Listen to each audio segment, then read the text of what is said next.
അസ്സലാമു അലൈക്കും വറഹ്മത്തുള്ളാഹി വബറകാതുഹു. സയ്യിദുൽ ഷുഹൂർ, മാസങ്ങളുടെ നേതാവായ പരിശുദ്ധമായ റമദാൻ മാസത്തിലാണ് നാം ഒരുമിച്ച് കൂടിയിട്ടുള്ളത്. അള്ളാഹു നമ്മുടെ നോമ്പ്, തറാഹു, നിസ്കാരം എല്ലാം അള്ളാഹു കബൂലാക്കട്ടെ. പ്രിയമുള്ളവരെ, നാം രാവിലെ ഒരുപാട് ജോലിയും അതുപോലെ ഒരുപാട് ഉമൂറുകൾ ഏർപ്പെട്ട് രാത്രി നാം പള്ളിയിലേക്ക് തറാവ് നിസ്കരിക്കാനൊക്കെ വരുന്നുണ്ട്. ഈ ക്ഷീണമെല്ലാം നാം സഹിച്ചുകൊണ്ടാണ് ഈ തറാവിയൊക്കെ നിസ്കരിക്കുന്നത്. ഇത്രയും കഷ്ടപ്പെട്ട് നാം തറാവ് നിസ്കരിക്കുന്നു. എന്നാൽ ഈ നിസ്കരിക്കുന്നവർ തന്നെ നാളെ നരകത്തിലേക്ക് പോകുന്ന ഒരു അവസ്ഥയിലാവുകയാണ്. മുത്തായ റസൂൽ സ്വല്ലല്ലാഹു അലൈഹി വസല്ലം തങ്ങൾ പറയുന്നു, ഇത്തരക്കാരുടെ നിസ്കാരം, ഇവർ അധ്വാനിച്ച് കഷ്ടപ്പെട്ട് നിസ്കരിക്കുന്നുണ്ട്, കഷ്ടപ്പെട്ട് നോമ്പ് നോക്കുന്നുണ്ട്, കഷ്ടപ്പെട്ട് സക്കാത്ത് കൊടുക്കുന്നുണ്ട്, കഷ്ടപ്പെട്ട് ഒരുപാട് സൽക്കർമ്മങ്ങളൊക്കെ ചെയ്യുന്നുണ്ട്. ഈ സൽക്കർമ്മങ്ങൾ ഒന്നും ഇവനിക്ക് നാളെ ഉപകരിക്കൂല. എല്ലാം ഈ സൽക്കർമ്മം ഇവനെ നരകത്തിലേക്കാണ് കൊണ്ടെത്തിപ്പിക്കുന്നത്. അത്തരക്കാരൻ നാം ഒരിക്കലും പെട്ടുപോകരുത് എന്നാണ് ഹബീബ് സല്ലല്ലാഹു അലൈഹി വസല്ലം തങ്ങൾ പറയുന്നത്. നമ്മുടെ സൽക്കർമ്മം നമ്മളെ നരകത്തിലെത്തിപ്പിക്കുന്ന ഒരു പ്രവൃത്തി നാം അറിയാതെ നാം ചെയ്തു പോവുകയാണ്. നാം അറിയാതെ, നമുക്കറിയില്ല, നാം അറിയാതെ നാളെ പരലോകത്ത് ഒരുമിച്ച് കൂടുമ്പോൾ മുത്തായ റസൂൽ സ്വല്ലല്ലാഹു അലൈഹി വസല്ലം തങ്ങള് ഒരു ഹദീസിൽ ഇങ്ങനെ ചോദിക്കുണ്ടോ, അതദ്റൂനി മൽ മുഫ്ലിസ്. ഈ മുഫ്ലിസ്, ഈ പാപ്പർ എന്ന് പറഞ്ഞാൽ പാവപ്പെട്ടവൻ, ഒന്നും ഇല്ലാത്തവൻ എന്ന് പറഞ്ഞാൽ ആരാണ് എന്ന് അറിയുമോ എന്ന് ചോദിച്ചു. അപ്പോൾ സഹാബത്തുൽ കിറാം പറഞ്ഞു, അൽ മുഫ്ലിസു ഫീന മല്ലാ ദിർഹമ വലാ മത്താവൻ. അതായത് ഒരു കയ്യിൽ 1 രൂപ പണവും മറ്റൊന്നും ഇല്ലാത്തവനാണ് പാവപ്പെട്ടവൻ, കയ്യിലൊന്നും ഇല്ലാത്തവനാണ് പാവപ്പെട്ടവൻ എന്ന് പറഞ്ഞു.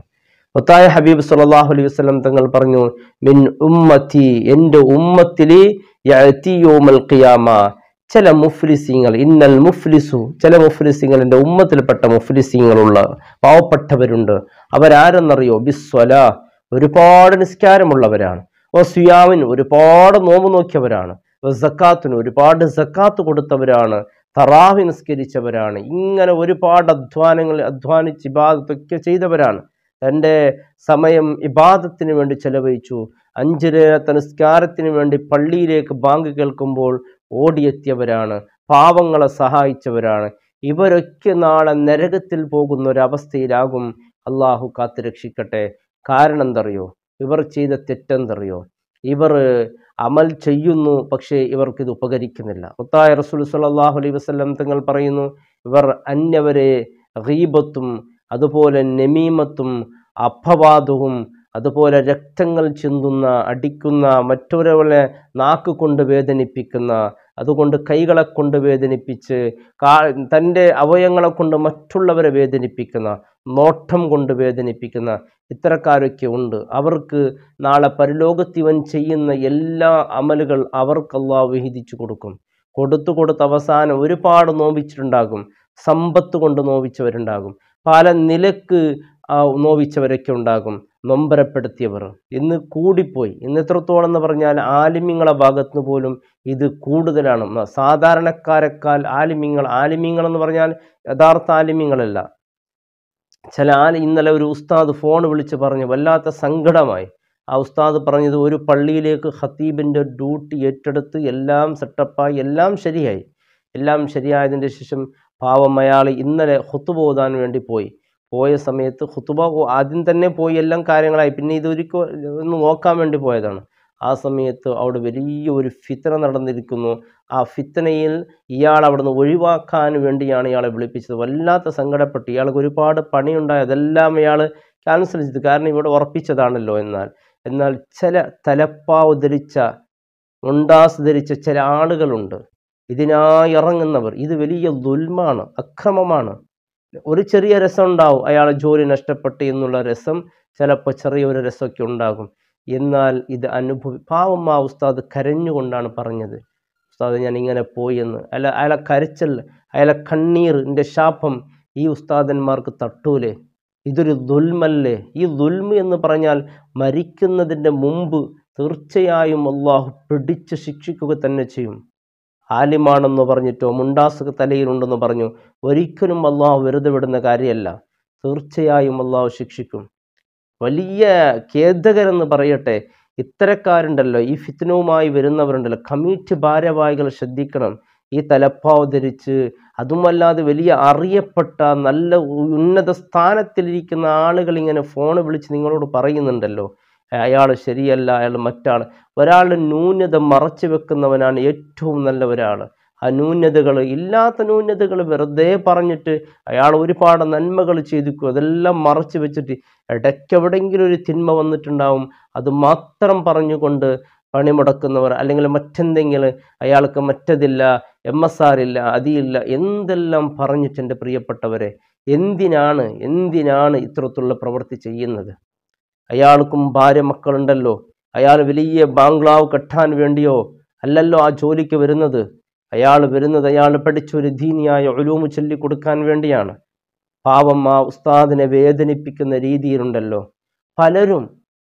എൻ്റെ പ്രിയപ്പെട്ടവരെ പേരെടുത്ത് അങ്ങ് പറയാൻ തോന്നുന്നു. അത്രത്തെ ആൾക്കാർ, കമ്മിറ്റിക്കാർ, അവർ കാര്യമായി തന്നെ അവരോട് പറയും, ഉസ്താദന്മാരോട്, ഇന്ന നമ്പറിൽ നിന്നാണ് ഒരു കോൾ വന്നിരുന്നത്, ഇന്ന കാര്യത്തെക്കുറിച്ച് പറഞ്ഞു എന്ന്. അവരുടെ ഫളീഹത്ത് കെടുത്താനൊന്നും നാം ആഗ്രഹിക്കുന്നില്ല. എത്രയോ ഉസ്താദന്മാരുടെ പണിമുടക്കിയ ആലിമീങ്ങൾ എന്ന പേര് വേഷധാരികളായ, അതും ഉയർന്ന സ്ഥാനത്താണ് അവരിയ്ക്കുന്നത്, വലിയ വലിയ സ്ഥാനത്താണ്. കണ്ടാൽ അവരുടെ പ്രസംഗം, അവരുടെ കമീസ്, അവരുടെ തലപ്പാവ്, വലിയ വലിയ ജമാഅത്തിന് നേതൃത്വം നൽകുന്നവർ. ഇത് അക്രമമാണ്. ഈ ദുൽമുണ്ടല്ലോ മരിക്കുന്നതിന് മുമ്പ് അനുഭവിക്കേണ്ടി വരും, ഉറപ്പാണ്. അള്ളാഹു പരീക്ഷിക്കാതിരിക്കില്ല. അക്രമത്തിൻ്റെ ശിക്ഷ ദുനിയാവിൽ വെച്ച് വളരെ ഖേദകരമായിരിക്കും. അള്ളാഹു കാത്തുരക്ഷിക്കട്ടെ. ആ പാവപ്പെട്ട ഉസ്താദ് കരച്ചിൽ വരുന്നുണ്ട്. അള്ളാഹു നല്ലൊരു ജോലി അള്ളാഹു നൽകട്ടെ. എൻ്റെ പ്രിയപ്പെട്ടവരെ, ഇതൊരു പള്ളി മാത്രമാണ് ലോകത്തുള്ളത്, നിങ്ങൾ ചിന്തിക്കണം. അവർ ഇതിനേക്കാൾ നല്ല പള്ളി അള്ളാഹു അവർക്ക് കൊടുക്കും. പക്ഷെ നിങ്ങൾ ചെയ്ത ഈ ദുൽമുണ്ടല്ലോ, ഈ അക്രമമുണ്ടല്ലോ, നാളെ പരലോകത്ത് അള്ളാഹു നിങ്ങൾക്കുള്ള അമൽ ആ ഉസ്താദിന് കൊടുക്കേണ്ടി വരും. അതോടൊപ്പം ആ ദുൽമിന് പകരമായി തീർച്ചയായി അയാളെ നിങ്ങൾ അപവാദം, അയാൾ ഉള്ളത് തന്നെ നിങ്ങൾ പറയും, ഇതില്ലാത്തതാണ്, ഇനി ഉള്ളത് തന്നെ നിങ്ങൾ പറയുകയാണെങ്കിൽ അത് അയാളെ ഗീബത്ത് പറയലായി. ഗീബത്ത് വലിയ, അത് കേൾക്കാൻ പാടില്ല. എൻ്റെ കമ്മിറ്റി ഭാരവാഹികളെ കുറിച്ച് പറയാറുണ്ട്. ആ പള്ളിക്ക് പോകുന്ന ഉസ്താദന്മാർ, ആ പള്ളിക്ക് പോകണ്ട, അവിടെ ഒന്നും കിട്ടുന്നില്ല, ഖാരിജ് കിട്ടുന്നില്ല, അവിടെ മറ്റത് കിട്ടുന്നില്ല, ഒന്നും കിട്ടുന്നില്ല, ആ പള്ളിക്ക് പോകണ്ട. ഇന്നലെ ഒരു കമ്മിറ്റിൻ്റെ ഒരു ഉത്തരവാദിത്വമുള്ള ഒരാൾ വിളിച്ച് പറഞ്ഞത്, ഈ ഉസ്താദന്മാർക്ക് എന്ത് ഭ്രാന്ത് പിടിച്ചിരുന്നു ഉസ്താദാണ്. എന്തെന്ന് ചോദിച്ചപ്പോൾ, നമ്മളെ പള്ളിക്ക് വരുന്ന ആൾക്കാരെല്ലാം മുടക്കുകയാണ്. കാരണം അവിടെ എന്ത് കിട്ടുന്നില്ല, ശമ്പളം മാത്രമേ ഉള്ളൂ, അവിടെ കുറച്ച് വീടുള്ളൂ, ശമ്പളം മാത്രമേ ഉള്ളൂ, അവിടെ പോയിട്ട് കാര്യമില്ല, അവിടുത്തെ കമ്മിറ്റിക്കാർ അഹങ്കാരികളാണ്. പല നിലക്ക് വരുന്ന ഉസ്താദന്മാരെ തടയുന്ന ആൾക്കാർ. ഇങ്ങനെ പറഞ്ഞിട്ട് ഈ മനുഷ്യൻ അവിടെ വന്നിട്ട് കയറും. സുബ്ഹാനല്ലാഹ്. അവസാനം നാളെടുക്കുമ്പോൾ ഭൂമിയിൽ ഏറ്റവും ഷർറായത് ചില ആലിമീങ്ങളെന്ന ഹദീസുണ്ട്. അത്തരക്കാരാണ് ഇത്തരക്കാർ. അത്തരത്തിലുള്ള ഫോൺ കോളുകൾ വരുന്ന സമയത്ത് കമ്മിറ്റി ഭാരവാഹികൾ വളരെ കൃത്യമായ മറുപടി അവർക്ക് നൽകണം. അവർ മുമ്പുള്ള ജമാഅത്തുക്ക് ഫോൺ വിളിച്ച് ചോദിക്കണം, എത്രത്തോളം എന്തെങ്കിലും സംഭവിച്ചിട്ടുണ്ടോ. അവരവിടെ നല്ല സന്തോഷകരമായി ജോലി ഏറ്റെടുത്ത്, ചിലപ്പോൾ അവർക്ക് വിദൂരമാകുന്നു, അല്ലെങ്കിൽ ഒരുപാട് വർഷങ്ങളായല്ലോ, ഒരു 2-3 വർഷമാകുമ്പോൾ അവർക്കങ്ങനെ തോന്നും. അല്ലെങ്കിൽ കമ്മിറ്റിയിലും അങ്ങനെ ഒന്നുണ്ടാവും. ചില കമ്മിറ്റിയിലുണ്ട് 3 വർഷം മാത്രമാണ്, പിന്നെ അവർ വിടും. അങ്ങനെ ഒരു സ്വാഭാവിക കമ്മിറ്റിയിലൊക്കെ ഉണ്ട്, പുതിയ ആൾക്കാരെ ഒന്ന് കൊണ്ടുവരണമെന്ന്.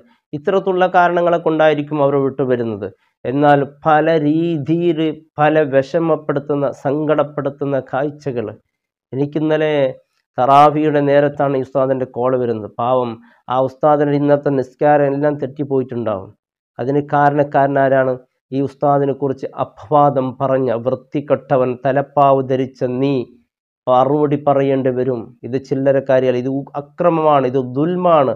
അവൻ്റെ ചോറിലേക്ക് കല്ലിടുന്ന ഈ പ്രവൃത്തി, നിൻ്റെ പേരും നിൻ്റെ അഡ്രസ്സും എല്ലാം നമുക്കറിയാം, നിന്നെക്കുറിച്ച് നമുക്ക് പരസ്യപ്പെടുത്താൻ അറിയാം. എന്നാൽ വേണ്ട, നീയും ഒരു ഭാര്യ മക്കളുള്ള ആളാണ് എന്ന് വിചാരിച്ചിട്ടാണ്. നിനൊരിക്കലും ആലിമെന്ന് പറയാൻ പറ്റൂല. വലിയ സ്ഥലത്തായിരിക്കും, ചിലപ്പോൾ ഉയർന്ന ജോലി ആയിരിക്കും നിനക്ക്. എന്നാൽ ഇതിൻ്റെ ദിറ്റഫലം നീ അനുഭവിക്കുമെന്ന് മുത്തായ റസൂൽ സല്ലല്ലാഹു അലൈഹി വസല്ലം തങ്ങൾ പറയുന്നത്. ഇത് അക്രമമാണ്, ഇത് ദുൽമാണ്. ഒരിക്കലും ഒരാളെ നമ്മുടെ നാക്ക് കൊണ്ട് വേദനിപ്പിച്ചിട്ടുണ്ടോ? തീർച്ചയായും അള്ളാഹുവിൻ്റെ റസൂൽ സല്ലല്ലാഹു അലൈഹി വസല്ലം തങ്ങളോട് പറഞ്ഞു, യാ റസൂലല്ലാഹ്, ഈ സഹോദരി ഒരുപാട് നിസ്കരിക്കുന്ന, സക്കാത്ത് കൊടുക്കുന്ന, നോമ്പ് കൊടുക്കുന്ന ഒരു നല്ല സ്ത്രീയാണ്, ഒരുപാട് സൽക്കർമ്മങ്ങൾ ചെയ്യുന്നുണ്ട്, പക്ഷെ നാക്ക് കൊണ്ട് മനുഷ്യന്മാരെ ബുദ്ധിമുട്ടിക്കുന്നുണ്ട്. ആ സ്ത്രീയെക്കുറിച്ച് മുത്തായ റസൂൽ സല്ലല്ലാഹു അലൈഹി വസല്ലം തങ്ങൾ പറഞ്ഞത്, ഹിയ ഫിന്നാർ, അവൾ നരകത്തിലാണ്, അവൾ നരകത്തിൻ്റെ അടിമയാണ് എന്നാണ്. അവരൊരിക്കലും സ്വർഗത്തിൽ പോവില്ല. നിസ്കരിച്ചത് കൊണ്ടോ വലിയ പ്രഭാഷകനായതുകൊണ്ടോ അല്ലെങ്കിൽ വലിയ സ്ഥാനത്തുണ്ട് എനിക്ക് എല്ലാത്തിനും കഴിയും. കാരണം നീ ഒരു നല്ല ആളെന്നാണ് അവർ വിചാരിക്കുന്നത്. കാരണം ഇവിടെ ഫോൺ വരുമ്പോഴേക്കല്ലേ നമ്മുടെ അയ്യിൽക്കലെ നേതൃത്വം നൽകുന്ന ആളല്ലേ, ഇയാൾ പറയുന്നൊരു സത്യസന്ധതയുണ്ട് എന്ന് വിചാരിക്കും. പാവങ്ങൾ, ആ കമ്മിറ്റി ഭാരവാഹികൾക്കറിയില്ല അവർ നിഷ്കളങ്കരാണ്. അവരെ പിഴപ്പിക്കുന്ന രീതിയിൽ പല വാർത്തകൾ പ്രചരിപ്പിച്ചുകൊണ്ട് മനസ്സിനെ വേദനിപ്പിക്കുന്ന പ്രവൃത്തി, നാക്കുകൊണ്ട് വേദനിപ്പിക്കുന്ന നീയുണ്ടല്ലോ, ഹിയ ഫിന്നാർ, അവൾ നരകത്തിലാണ് എന്നാണ്. നീ എത്ര വലിയ തറാവ് നിസ്കരിച്ചിട്ടോ ഒന്നും കാര്യമില്ല. നമ്മുടെ നാക്ക് കൊണ്ട് ഒരാൾക്ക് വേദനയാകരുത്, നമ്മുടെ നോട്ടം കൊണ്ട് ഒരാൾക്ക് വേദനയാകരുത്, നമ്മുടെ ഒരു പ്രവൃത്തി കൊണ്ട് ഒരാൾക്കും വിഷമം ദുഃഖം ഒരിക്കലും വന്നു പോകരുത്. തീർച്ചയായും നമ്മുടെ എല്ലാ അമലുകൾ അവർക്ക് വീതിച്ചു കൊടുക്കുമെന്ന് മാത്രമല്ല, നമ്മുടെ അമലുകൾ തീർന്നു പോകും. പിന്നെ അവരുടെ കുറ്റം നമ്മുടെ മേൽ അള്ളാഹു ചുമത്തി അവരെ നരകത്തിൽ എരിയുമെന്ന് തുരിഹ ഫിന്നാർ റവാ മുസ്ലിം ഇമാം റിപ്പോർട്ട് ചെയ്യുന്ന ഹദീസാണ്. അവരെ നരകത്തിലേക്ക് ഇടും എന്നാണ്. അള്ളാഹു കാത്ത് രക്ഷിക്കട്ടെ. ഇത്തരത്തിലുള്ള പ്രവൃത്തി ഉസ്താദന്മാരുടെ ഭാഗത്ത് മാത്രമല്ല, അയൽവാസികൾക്ക് പരസ്പരമിടയിൽ, കുടുംബങ്ങൾക്കിടയിലൊക്കെ നടക്കാറുണ്ട്. ഇതൊക്കെ ഒഴിവാക്കുക. ഇത് ദുൽമാണ്, ഇത് അക്രമാണ്. ഇത്തരക്കാരുടെ നിസ്കാരമോ നോമ്പോ ഒന്നും അള്ളാഹ്ക്ക് ആവശ്യമില്ല. പക്ഷേ നാട്ടിലുള്ള ചില വ്യഭിചാരികളും കള്ളുകുടിമാർ ഇങ്ങനെ സ്വർഗത്തിൽ പോകുന്നുണ്ടാവും, നേരെ സ്വർഗത്തിൽ പോകുന്നുണ്ടാവും. പക്ഷെ വലിയ വലിയ ആജിമാർ, വലിയ വലിയ ആലിമീങ്ങളായ ആൾക്കാർ, വലിയ വലിയ ഉയർന്ന സ്ഥാനത്ത് നിൽക്കുന്നവരൊക്കെ നരകത്തിൽ ഇങ്ങനെ ഒരുപാട് നിസ്കരിച്ചവരാണ്, നോമ്പ് നോറ്റവരാണ്, ഒരുപാട് പ്രഭാഷണം നടത്തിയവരെല്ലാം ചെയ്തവരാണ്. പക്ഷെ നരകത്തിലാണ്. കാരണം ഇവരുടെ അമലുകളെല്ലാം ഈ പാവപ്പെട്ട ആളുകൾക്ക് കൊടുത്തിട്ടുണ്ടാകും. അള്ളാഹു റബ്ബ് സുബ്ഹാനഹു വതആല ഇത്തരക്കാരുടെ ഫിത്നയെ തൊട്ട് അള്ളാഹു കാത്ത് രക്ഷിക്കട്ടെ.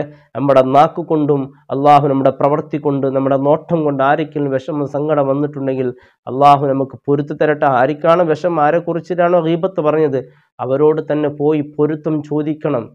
ഈ അക്രമത്തിൽ അള്ളാഹു കാത്ത് രക്ഷിക്കട്ടെ. അസ്സലാമു അലൈക്കും വറഹ്മത്തുള്ളാഹി വബറകാതുഹു.